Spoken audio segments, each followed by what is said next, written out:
Good morning, everyone, and welcome to another Go Live session at the Elms Retirement Village in Torksey. Welcome, everybody that may or may not be tuning in today. You're still welcome, even if you're not tuning in. Today's topic, you may or may not recall, is amenities, things that we can do or that we have actually at the Elms or immediately around us. So services that are available to you, basically. I'm Tracy, I'm part of the management team here, and if you have any questions or anything you would like to ask whilst we're live, please feel free to post it below, but you can add it at any time afterwards. That's entirely up to you. Right, so basically, although we are a fairly quiet, rural, peaceful, people always say how tranquil and peaceful and lovely and quiet it is at the Elms. We do obviously have lots of facilities and things going on here as well.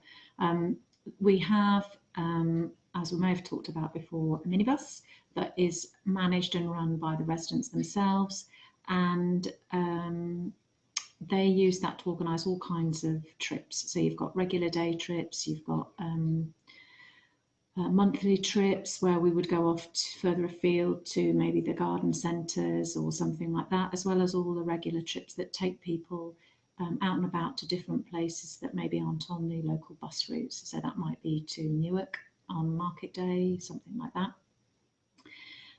But we do also have the rural bus service. So just outside the entrance to the park here, we've got bus stops going each way because we're kind of just off the main route between Lincoln and Gainsborough. And it's the 106 and it runs fairly regularly through the day. I think was about an hour or so gap between each bus trip, something like that. So it's not too bad at all. But we do also have the Cool Connect, which is a service that has been organised for rural communities where they've had to take out some of the bus routes that weren't being used so much.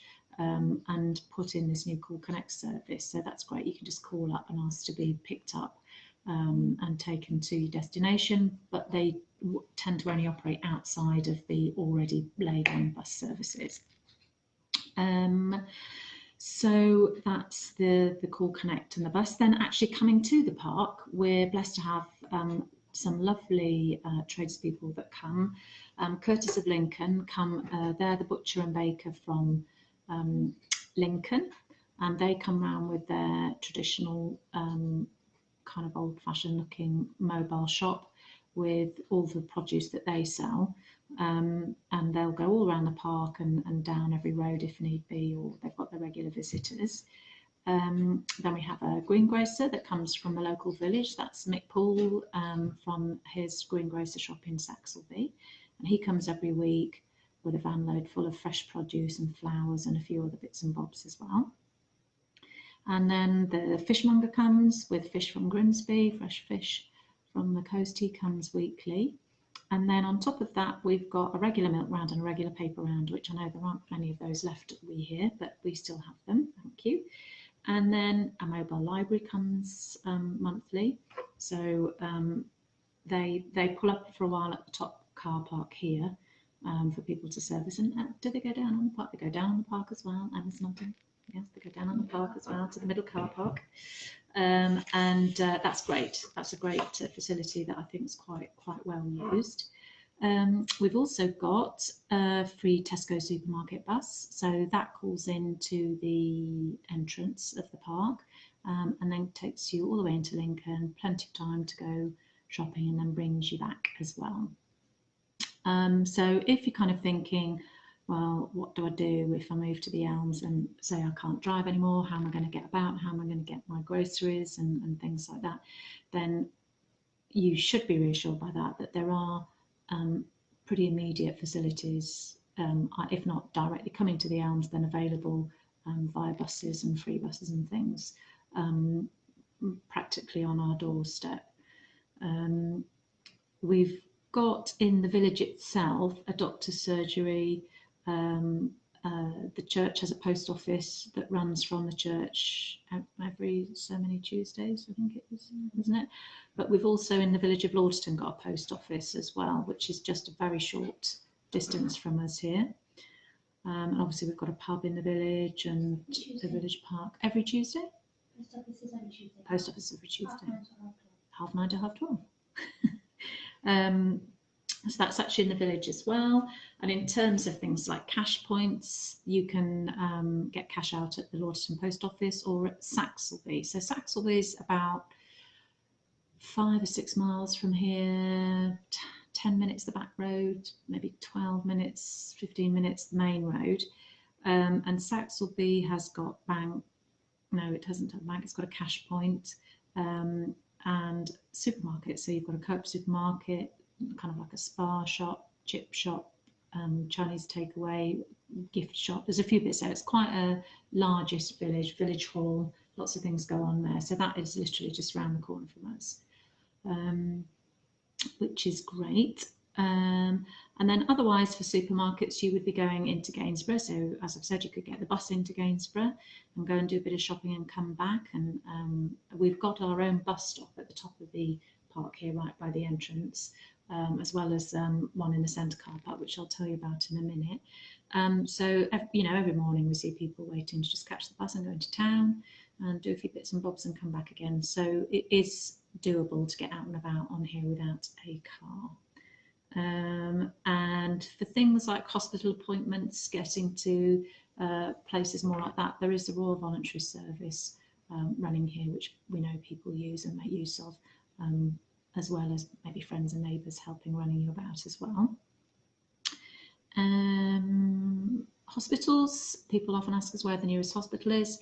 There's an outpatients and kind of minor bits and bobs hospital, the John Coupland at Gainsborough, or other than that, it's into Lincoln, which is where the main hospital is in Lincoln. Dentists, again, they're scattered about Gainsborough, Lincoln, Collingham, Newark, there's dentists, so scattered about. On the park as well, we've got our own tourist storage and boat moorings, and we've just recently completed a new project where we've knocked down the old kind of fairly basic bus shelter in the centre car park and replaced it with a toilet and shower block serving the moorings, and as part of that we kind of improved the bus shelter, made it a bit bigger, put lighting on in there and that kind of thing, so that's more comfortable for the residents to use when they're waiting for the buses and the minibus, and that sort of thing. We've already said, I think, in the past about all the clubs and activities that are available to take part in actually on the Elms or locally. So there's plenty to do if you're thinking about activity amenities. And as we've said before, the Elms Advertiser is a really good publication to look at to find out more. And of course, our Facebook page and our website, go and have a look at those. And we've also got, some people say, oh, you know, how do we know what plumber to use, what electrician to use, that kind of thing. Obviously, you know, people are free to choose and use whoever they want to do the work on their property, but the handy thing is we do happen to know over the years, obviously we've had lots of people visit and we get lots of word of mouth and feedback, and obviously tradespeople we tend to use ourselves. So we've got a list of contacts here that people can come to us and say, who do you suggest for this, who do you suggest for that?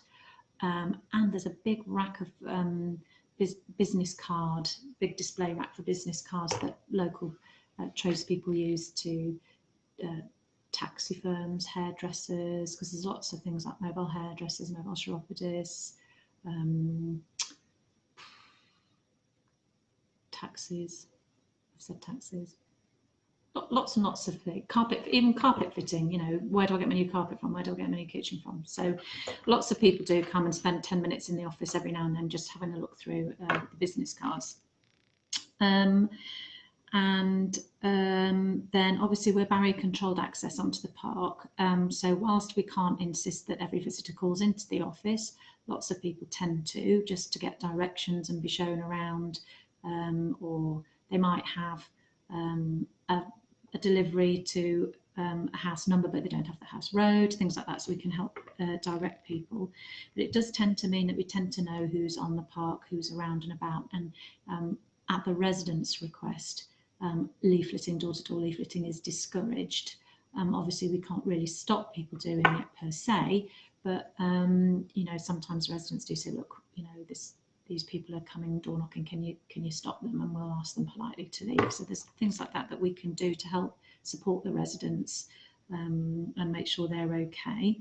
And kind of along that line of thinking, we have got an out of hours emergency service. So right by the barrier, there's a phone kiosk that can be used for an emergency. If for some reason something's gone wrong and you can't get access onto the park, you can pick up that kiosk and phone and somebody can let you through. And then we do obviously have an out of hours emergency number for our residents. I mean, it's very, very, very rarely ever needed, but if for some reason something did go wrong or there was a problem, we're always contactable, despite the fact that actually 3 members of staff live actually on the park itself. So there's always somebody nearby should there be a problem. So other than that, I think we managed to keep the balance of being rural, quiet, kind of tucked away a little bit from the hustle and bustle, but still allowing our residents to feel very well provided for in terms of access to shops and facilities that come to the park. So it's always pretty busy anyway in the reception with people coming and going. So that's just a little bit about us. So I don't think, were there any comments or questions, Emma? Nothing to date, no. So that's it, just a little bit more about the Elms to help people that might be thinking about a move here, the kind of things that people ask us when they come, you know, what's available to us actually on the park. So there you go, that's it. Next week, please tune in. Next month, go on, I don't do this every week. We are having a co-host. We've got Russ from Silverbridge. He is going to be joining us to talk about part exchange. So that is a way of assisting people that might be struggling to sell their existing bricks and mortar property. And he can sometimes, and has very successfully helped lots of people sell their property quickly so that they can then move here, which is where they really want to be. So that'd be interesting. That's the first time we've done that, a co-host sharing the screen like that. So that's it for today. Thank you very much for tuning in, and we'll see you again next time.